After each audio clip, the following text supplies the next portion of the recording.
看似要買返實體碟，用一部 CD 機去聽歌，好似一件好麻煩嘅事。但係諗深一層，豈唔係咁樣先至讓我哋更加遠離煩囂咩？呢個 CD 機真係好靚啊！話說最近我收到我朋友送俾我嘅一份禮物，因為佢知道我收藏咗好多珍貴嘅 CD， 但偏偏冇 CD 機聽，所以佢就送咗佢自己都用緊嘅透明相架 CD 機俾我啦。冇錯，呢個名係我改嘅，同大家分享一下啦。CD 機係靠可充電式嘅電池供電，成個相架可以掛上牆，亦都可以座台。由於佢冇自帶喇叭嘅關係，所以必須要用藍牙裝置。我相信呢一部 CD 機最大賣點就係佢真係好靚仔啊！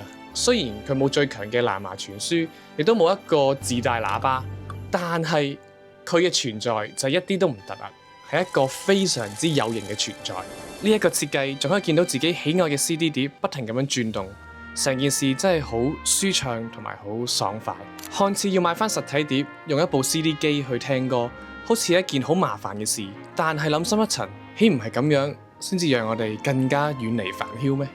唔知道你哋又會唔會用實體 CD 去聽歌呢？歡迎喺下面留言或者分享下你嘅音樂收藏。我係21，我哋聽日見。題外話，就連我手上面嘅呢個喇叭都係佢買俾我嘅，所以真係多謝呢一位朋友啊！謝謝。